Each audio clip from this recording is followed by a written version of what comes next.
Hello दोस्तों, SN study point में आप सभी का स्वागत है। आज हम उन बच्चों के बारे में बात करने वाले हैं जिन्होंने अभी अभी टेंथ का एग्जाम दिया है। आशा करते हैं सभी का टेंथ का एग्जाम अच्छा गया होगा। दोस्तों, टेंथ के बाद अपनी पढ़ाई जारी रखने के लिए एक सही दिशा की जरूरत होती है। अक्सर लोगों को पता ही नहीं होता है कि टेंथ के बाद क्या क्या होता है और क्या क्या कोर्सेस होते हैं, जिससे लोग भटक के रह जाते हैं और बाद में लोग दोष देते हैं अपने आप को, अपने बड़े लोगों को कि क्या उनको करना चाहिए था, उनको सही गाइडेंस नहीं मिला। तो आइए इससे पहले हम लोग जान लेते हैं कि टेंथ के बाद क्या क्या होता है और ये भी देखेंगे कि किन बच्चों के लिए कौन सा कोर्स सही है। इसमें हम लोग देखेंगे कि लो बच्चों के लिए कौन सा कोर्स सही रहेगा, एवरेज बच्चों के लिए कौन सा कोर्स सही रहेगा, और जो पढ़ने में थोड़ा हाई फाई है, जो मतलब पढ़ने में अच्छे खासे हैं, उनके लिए कैसा कोर्स सही रहेगा। हम लोग यह देखते हैं कि टेंथ के बाद मुख्य रूप से हम लोग 4 तरह का कोर्सेज कर सकते हैं।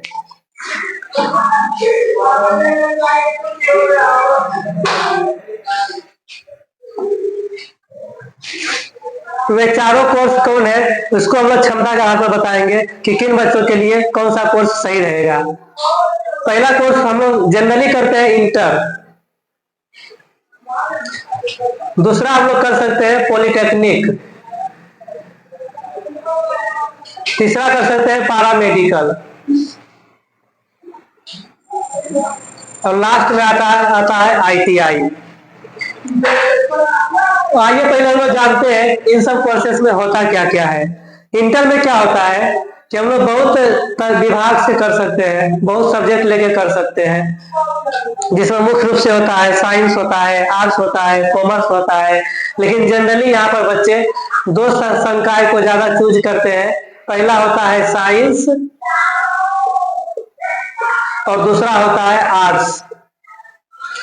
जनरली हम लोग गांव घर में देखते हैं कि साइंस वैसे बच्चे लेते हैं जिनका मैथ अच्छा होता है या जो पढ़ने में अच्छे तेज होते हैं, और आर्ट्स उन वैसे बच्चे लेते हैं जो पढ़ने में थोड़ा कमजोर होते हैं। लेकिन ऐसा बात नहीं होता है, दोनों की अपनी अपनी विशेषताएं होती है और दोनों का बड़ा ही महत्व है।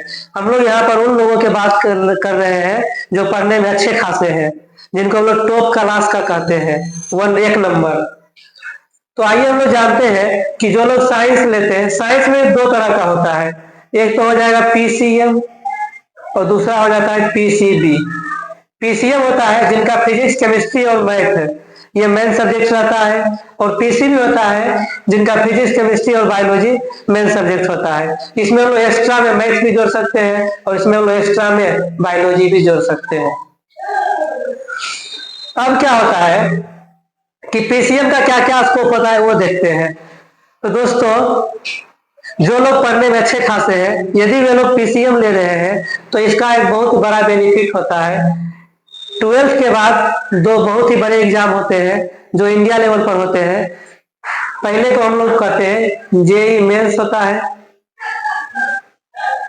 और प्लस इसी में होता है कि एडवांस एग्जाम होता है। एडवांस एग्जाम हम लोग तभी दे सकते हैं जब हम लोग जेई मेंस एग्जाम को क्वालिफाई किए हुए रहते हैं। इसमें होता क्या है, तो ये दोनों एग्जाम को क्वालिफाई करने के बाद आपको इंडिया के जो सबसे बड़े बड़े कॉलेज होते हैं, इंजीनियरिंग कॉलेज होते हैं, उनमें आपको पढ़ने का मौका मिलता है। जैसे बड़े बड़े कॉलेजों हम लोग बोल सकते हैं आईआईटी होता है, एनआईटी होता है, ट्रिपल आईआईटी होता है। इस तरह से बहुत तरह का कॉलेज होते हैं जिसमें हम लोग टॉप कॉलेज में मानते हैं आईआईटी को। आईआईटी में यदि आप लोग पढ़ना चाहते हैं तो आपको पीसीएम लेना होगा, और पीसीएम के बाद आपको जेईई मेंस और एडवांस एग्जाम को क्लियर करना होगा। इसके बाद ही आप लोग आईआईटी में जा सकते हैं। इसके बाद भी आपको यहाँ पर 4 साल का कोर्सेस होता है और इसके बाद आप एक अच्छे खासे इंजीनियर कहलाने लगते हैं, और आप लोग यहाँ से अच्छी खासी सैलरी भी पा सकते हैं। ये बहुत बड़ा स्कोप होता है। उसके बाद दूसरा एग्जाम में आता है, आपका होता है एनडीए का एग्जाम, जिसके बारे में बहुत लोग जानते भी होंगे और बहुत लोग नहीं भी जानते होंगे। तो आइए हम लोग बताते हैं आप लोगों को एनडीए के बारे में। एनडीए का एग्जाम जो होता है वह पीसीएम से ही होता है। आपको फिजिक्स, केमिस्ट्री, मैथ को मेन सब्जेक्ट लेना पड़ता है 12th में, और उसके बाद आप लोग को एनडीए एग्जाम देने का मौका मिलता है। इसमें सबसे मेन इंपॉर्टेंट होता है एज के बारे में। एनडीए एग्जाम आप लोग मात्र 16.5 साल से लेके 19.5 साल तक ही दे सकते हैं। इसमें होता क्या है, तो इसमें आपको आर्मी में जाने का मौका मिलता है। यदि आप लोग आर्मी में एक अच्छे पद पर जाना चाहते हैं तो आप लोग एनडीए एग्जाम को दे सकते हैं। और यह एग्जाम को इतना हल्का भी नहीं समझिए। जो लोग पढ़ने में अच्छे खासे हैं उन लोगों को लग रहा होगा इस तो सिर्फ एनडीए एग्जाम नॉर्मल एग्जाम है, आर्मी में तो कोई भी जा सकता है, तो ऐसा बात नहीं है। एनडीए का एग्जाम जो है खुद यूपीएससी करवाती है। और यूपीएससी यदि हम लोग जैसे ही बोल दिए हैं तो आप लोग के दिमाग पहले ही हट जाना चाहिए। यदि हम लोग जैसे यूपीएससी का नाम ले रहे हैं तो आपके दिमाग में पहले ही आ जाना चाहिए कि नॉर्मल एग्जाम तो होने वाला है नहीं। और वास्तविकता भी यही होती है, इसमें नॉर्मल एग्जाम होता ही नहीं है। आपको पीसीएम तो होना ही पड़ेगा, साथ में आपको करंट अफेयर होता है, जीके होता है, जीएस होता है, इसमें भी आपको महारत हासिल होनी चाहिए तो आप इस एग्जाम को क्वालिफाई कर सकते हैं। एक 12th के बच्चे के लिए यह एग्जाम सबसे बेस्ट एग्जाम होता है। और इसमें आप सिर्फ छोटे मोटे अधिकारी नहीं बनते हैं, आप आर्मी के एक अच्छे पद पर जाते हैं। इसका पहला एनडीए एग्जाम देने के बाद जो पहला अधिकारी बनता है उसको एवं सिर्फ लेफ्टिनेंट बोलते हैं, वह भी 1 स्टार या डबल स्टार का होता है।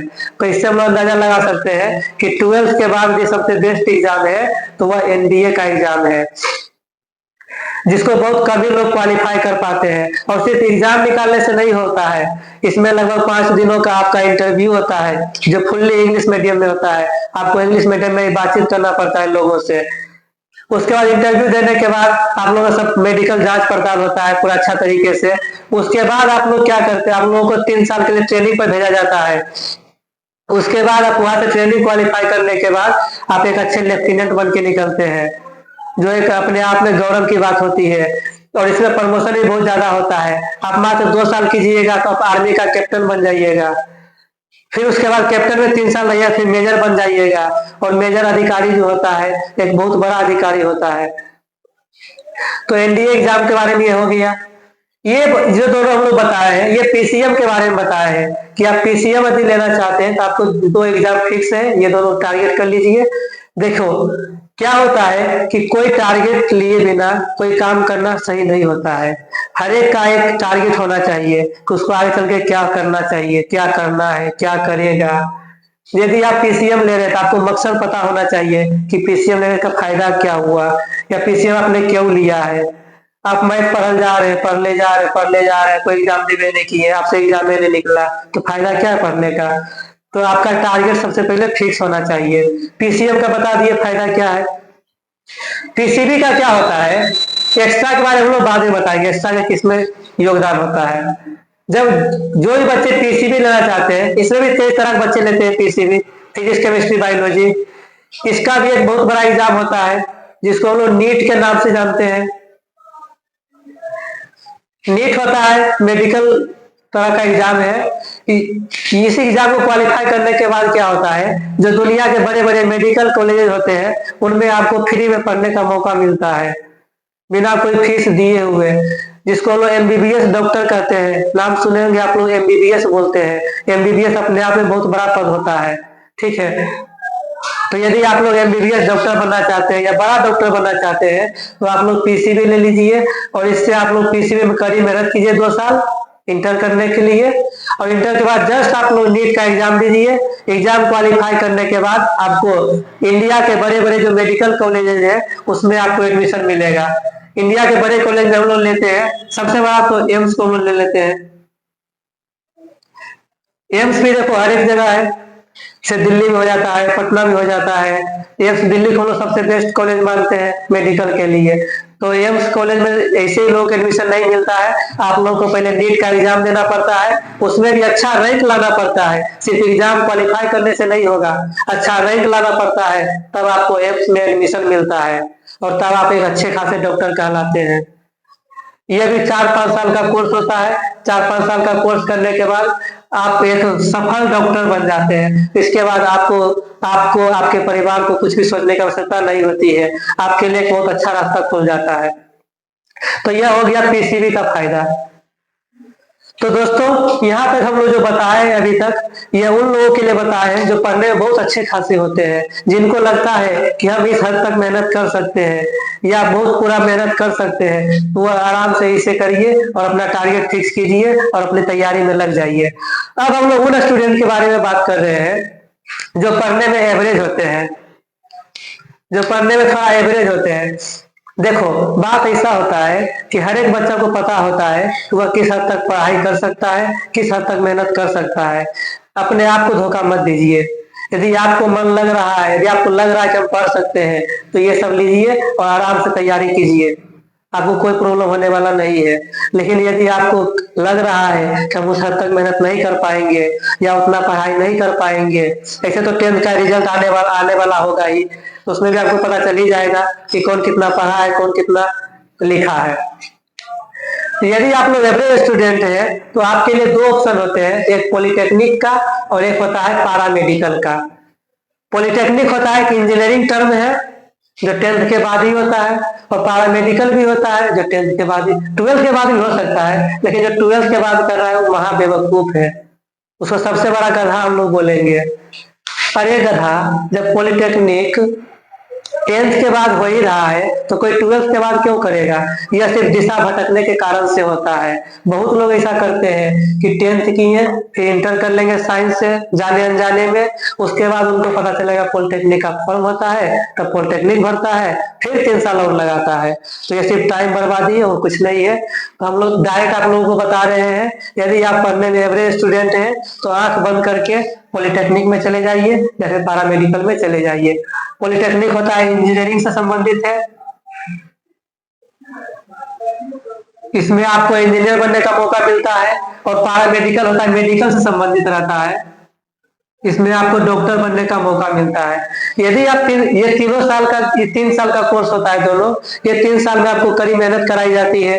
यदि आपको यहाँ से लग रहा है कि आप मेहनत करने के लायक हो गए हैं या आप उस हद तक मेहनत कर सकते हैं, अपर लेवल का मेहनत कर सकते हैं, तब यहाँ से भी आप लोग बीटेक कर सकते हैं इंजीनियरिंग का इस तरह से, या कोई तैयारी कर सकते हैं जॉब का, इसमें भी आपको जॉब का तैयारी करने का मौका मिलता है, जिसको लोग जेई बोलते हैं, जूनियर इंजीनियर। ये भी बहुत बड़ा पद होता है अपने आप में। पारा मेडिकल में क्या होता है कि जिसको बायोलॉजी में रुचि होता है वो पारा मेडिकल कर लीजिए, और जिसको मैथ में रुचि है वे लोग पॉलिटेक्निक कर लीजिए। ये दोनों सिर्फ है एवरेज स्टूडेंट के लिए, जो अभी तक उतना मेहनत नहीं किए हुए हैं या जिनका बेसिक कमजोर है। तो ये दोनों का भी अपने आप में एक एग्जाम होता है, हर एक साल फॉर्म निकलता है। जैसे ही आप लोगों के 10th का रिजल्ट आएगा उसके लगभग एक महीने के आसपास में दोनों का फॉर्म निकलता है, तो आप फॉर्म को अप्लाई कीजिए और ये पॉलिटेक्निक या पारामेडिकल कर सकते हैं। इसमें आपको 3 साल का कोर्स कराया जाता है। पॉलिटेक्निक कीजिएगा तो इंजीनियर बनिएगा, पारामेडिकल कीजिएगा तो आप डॉक्टर बनिएगा। दोनों अच्छा खासा ऑप्शन होता है। आज हम लोग बात करेंगे उन स्टूडेंट के लिए जो पढ़ने में बिल्कुल जीरो होते हैं, जिन्होंने जैसे तैसे करके क्या किया, 10th पास कर लिया है। तो हाँ, 10th पास किया है आपने, उसके पीछे 10 साल दिए हैं, भले ही आप पढ़े हो ना पढ़े हो अलग की बात है, लेकिन आपने फिर भी 10 साल दिए हैं। ऐसा कभी नहीं कीजिए कि 10 साल पढ़े हैं, यहाँ पर 10वां के पास किए हैं और चले जाएंगे कहीं पर कमाने के लिए। इससे आपका तो समय बर्बाद हो गया किया, आपके माता पिता को जो भरोसा था वो भी टूट जाता है। तो उसके लिए भी ऑप्शन होता है। जो पढ़ने में बिल्कुल लो स्टूडेंट होते हैं वे आराम से आईटीआई कर सकते हैं। यह 1 साल का कोर्स भी होता है और इसमें 2 साल का भी कोर्स होता है।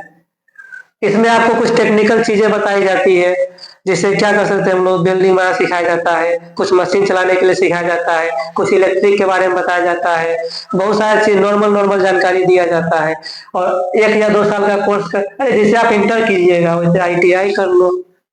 इसमें क्या होता है, 2 साल करने के बाद आपको टेक्निकल डिग्री हो जाता है। उसके बाद आप लोग गवर्नमेंट में अप्रेंटिस भी कर सकते हैं। अप्रेंटिस करने के बाद अच्छा खासा फॉर्म निकलता है रेलवे का, वो भी भर सकते हैं, या फिर कोई प्राइवेट कंपनी में जा सकते हैं। आप अपनी आईटीआई डिग्री दिखा के आप अच्छे खासे सैलरी भी पा सकते हैं। तो ये सब बात था कि पूरे लो स्टूडेंट है तो आईटीआई कर लीजिए, एवरेज स्टूडेंट है तो पॉलिटेक्निक या पारामेडिकल कर लीजिए, और या फिर जो आप अच्छे खासे पढ़ने में तेज है तो इंटर कीजिए। तो कहेगा कोई बच्चा क्या सर जी यदि हम पढ़ने में तेज नहीं है या एवरेज है या लो है, यदि इंटर में वो एडमिशन ले लिए हैं तो क्या कोई घाटा करेगा, या फिर इंटर में एडमिशन लेना चाहते हैं तो क्या कोई घाटा करेगा या कुछ में हमको दिक्कत हो जाएगा। तो उसके लिए भी दोस्तों ऑप्शन होता है। जैसे मान लीजिए इंटर हम लोग केवल साइंस लेके किए या फिर आर्ट्स लेके किए हैं, मान लीजिए दोनों एग्जाम से नहीं निकला है या कुछ नहीं कर पा रहे हैं, तो इसके लिए हम लोग क्या करते हैं कि साइंस मान लो लिए या फिर आर्ट्स लिए, हम लोग जनरल कंपटीशन की तैयारी कर सकते हैं। इससे भी बहुत बड़े बड़े एग्जाम निकलते हैं। दोस्तों हम लोग एक बात बताना भूल गए हैं आर्ट्स के बारे में। इंटर बताए, पॉलिटेक्निक बताए, पैरामेडिकल बताए, आर्ट्स के बारे में थोड़ा जान लीजिए, इसके बारे में बताना भूल गए। ऐसे भूलना भी चाहिए क्योंकि अपने आप में इतना बड़ा पद होता है कि इसके बारे में हम लोग सब लोग जानता ही है। आर्ट्स क्या होता है ना बच्चों, आर्ट्स वैसे बच्चों को लेना चाहिए जो पढ़ने में तेज तरह तो है ये है, और उसके पास धैर्य होना चाहिए। मेन बात यह है, आर्ट्स उन स्टूडेंट को लेना चाहिए जिनके पास धैर्य रहे। धैर्य की बात हम लोग क्यों कर रहे हैं, क्योंकि आर्ट्स लेने वाले बच्चे के पास तुरंत में कोई ऑप्शन नहीं निकलता है। उसके बाद आपका एसएससी जीडी का एग्जाम होता है, 12th के बाद आपका बिहार पुलिस का एग्जाम होता है, और भी बहुत सारे एसएससी सीएचएसएल का एग्जाम होता है, बहुत सारा एग्जाम होता है। तो उसमें आपको तुरंत आर्ट्स वाले स्टूडेंट को फायदा देखने को नहीं मिलता है। आर्ट्स वाले बच्चे को थोड़ा सब्र रखना पड़ता है, धैर्य रखना पड़ता है। क्यों बता रहे हैं, इसका जो बड़ा बड़ा वैकेंसी होता है, जो बड़ा बड़ा जॉब निकलता है, वह ग्रेजुएशन के बाद निकलता है। जैसे में हम लोग नाम सुने हैं यूपीएससी का, जिसमें लोग आईएएस बनता है, आईपीएस बनता है, आईएफएस बनता है, आईआरएस बनता है, बड़ा बड़ा अधिकारी बनता है, वह यूपीएससी करके जाता है। यूपीएससी हो गया। दूसरा में आता है बीपीएससी। बीपीएससी में लोग एसटीओ बनता है, कलेक्टर बनता है, बीडीओ बनता है, ये भी बहुत बड़ा पद होता है।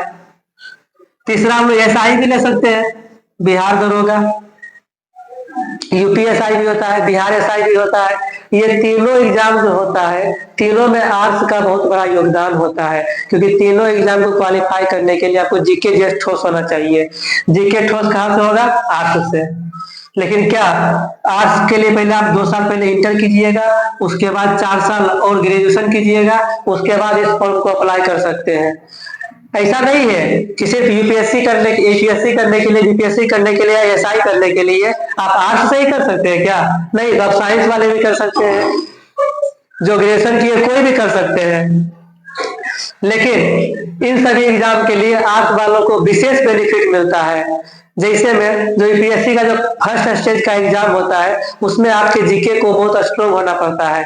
जो स्ट्रॉन्ग कहाँ से हो सकता है, आर्ट्स से ही। इसीलिए यदि आप लोग आर्ट्स लेना चाह रहे हैं, आप पढ़ने में अच्छे खासे हैं, आप लोग चाहते हैं कि 6 साल मेहनत कर सकते हैं, यदि आप लोग को लग रहा है तो आप लोग आर्ट्स ले लीजिए और इन सभी एग्जाम को दीजिए और क्वालिफाई करके एक बड़े अधिकारी बनिए।